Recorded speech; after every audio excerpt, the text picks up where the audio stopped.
menikah. Nah, saya kira Mbak Rosi sudah mulai memahami. Bukan memahami dia. Lu nggak tahu dia udah. Coba. Pak, Rosi stres. Iya bukan stres. Ada ember nggak? Kayaknya mau muntah ya ini ya. Udah mau muntah. Aduh.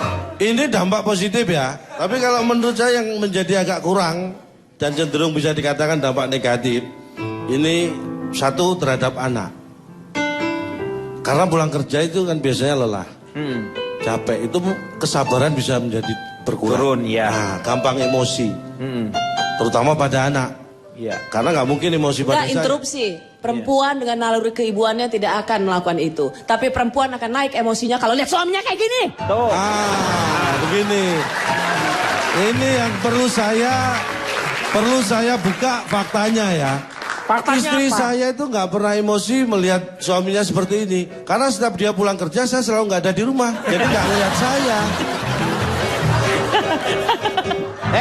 Lu kerjanya ngalong. Lu bangga banget ngadiinin sama bini lu. Plastik tahu, Cok. Yang digerobak dorong tadi dong. Iya. Ini yang mungkin Anda nanti akan terkecoh. Aneh lagi nih terkecoh. Lu apa Setelah sih? ada masalah dengan anak terhadap suami, akhirnya rumah tangga juga bisa bermasalah. Iya. Rawan terhadap yang namanya Perselingkuhan. perceraian. Perceraian. Ya. Perselingkuhan jadi perceraian. Bisa jadi penyebabnya salah satunya Iya. itu. Dan Anda tahu nggak perceraian akibat karir? 100 wanita yang saya survei, ini wanita karir ya. Iya. 80 sudah bercerai, yang 20 belum berkeluarga. Lo gimana? Lo kalau dari lo kawin dulu dong baru cerai. Ini hasil ini kan 10 wanita yang saya survei, ini bukan wanita bercerai yang saya survei loh ya. Saya terkecoh. Ini wanita karir. Mulai kan terkecoh. Terkecoh saya. Jadi 80 sudah bercerai, yang 20 belum berkeluarga. Akhirnya yang 20 nggak saya tanya dong, orang belum berkeluarga. Ya iyalah, katanya lu kan ngomong Makanya 80 wanita tadi yang bercerai tadi. Anda tahu nggak? Apa? 80 wanita karir yang bercerai. Ternyata 80-80-nya itu semua berpisah dengan suami. Terkecoh gua. Gila. Edan, penelitian yang mengecok. Gila. Ini baru kecil nih. Mau saya teruskan survei saya? Silakan.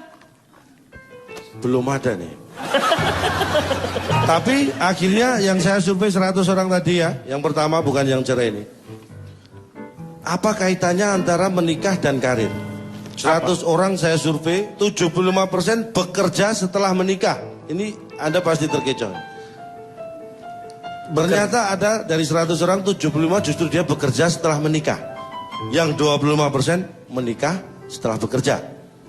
Menikah setelah bekerja. Jadi dia bekerja dulu. Iya, terus merasa menikah. Di matang, perjalanan baru menikah. pernikahannya dia bekerja. Kalau yang satu, ya. Anda Iya. survei siapa sih? Ini survei Anda, Survei 75%. saya nggak gitu. 75% kan dia di perjalanannya, dia Setelah menikah dia dapat memutuskan bekerja. Ya. Dan setelah yang satunya menikah, setelah dia bekerja. Iya. Nah, 75% yang bekerja setelah menikah. Berarti ada 75 orang. Saya tanya satu persatu, ternyata suaminya setipe dengan saya. Maksudnya nggak kerja, Nganggur, gitu ya? nganggur. Iya. Makanya dia memutuskan bekerja setelah menikah. Iya. Nah ini yang mengherankan ini. Yang mengherankan apa? Yang membuat Anda terkecoh. Siap-siap. Yang 75% bekerja setelah menikah tadi, ternyata 30% rumah tangganya bermasalah. Ya? Karena sudah bekerja ya dia. Yang 70% pekerjaannya bermasalah. Karena rumah tangganya bermasalah. Paham nggak? Mending ditambahin segmen masak air gitu, Pak. Enak, Pak. Iya. Sebentar. Moga-moga kita masak air. Ya, itu, Pak. Ini sebenarnya sederhana loh. bukan sederhana, tahu saudara, tapi lu kadang-kadang tuh nggak penting lo terus. Jangan dibilang nggak penting. Mungkin nggak penting. Mungkin ini tidak penting. Mungkin ini tidak penting karena Anda belum tahu pentingnya di mana. Beda ya tadi ya. Survei lo sederhana. Itu cukup sederhana. Iya. Ya udah minta rendang sama nasi deh. Katanya tadi gerobak apa tadi? Sekoteng. Sekoteng. Sekarang minta rendang. Emang saya jual rendang juga, Pak? Enggak, kamu. Kamu kan plastik tahu cowok tadi. Ngapain rendang juga? Nah, ya. Sentalah. Satu ya, ini berkaitan dengan Hari Kartini ya. Saya menganggap sesuatu luar biasa yang dilakukan oleh Kartini, yang mungkin sekarang sudah mulai jarang dilakukan oleh wanita-wanita kita. Apa yang menjadi pembeda antara Kartini dengan kaum wanita pada zamannya dia? Apa?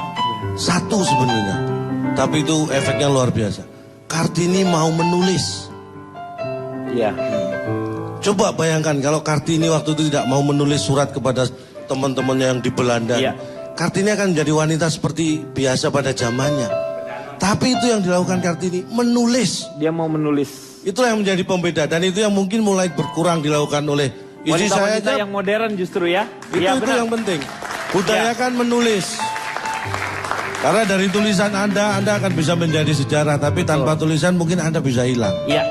Walaupun Baik, Luar ini biasa, kerasa. bagus sekali loh ini statement Kata-katanya dari seorang seluruh Cak Lontong episode ya. ILK yang pernah ada, inilah yang paling bermutu yang pernah diucapkan oleh Cak Lontong. Luar biasa. Tepuk tangan. Tumben. Tepuk tangan. Benar Nah, tapi. jangan buru-buru tepuk tangan, Enggak, Pak. itu Emang saya tadi menandakan bicara bahwa- apa sih, Pak? Hah? Saya tadi bicara apa? Apa yang kamu katakan tadi betul. Sekarang itu kadang-kadang kita lupa bahwa wanita yang dulu itu mau menulis sehingga ada yang namanya napak tilasnya lah kasarnya tuh ya, bekas-bekasnya. Tapi yang sekarang justru harusnya lebih banyak menulis untuk memberikan sebuah paradigma berpikir untuk generasi-generasi selanjutnya. Seperti itu yang luar biasa menurut saya. Kalau kamu udah benar, berarti acaranya mau berakhir biasanya kayak gitu. Karena kalau lu benar di tengah, wah, kacau berarti. Saya dikasih acara selesai kalau saya udah bener ya? Iya udah mulai benar ini kayaknya.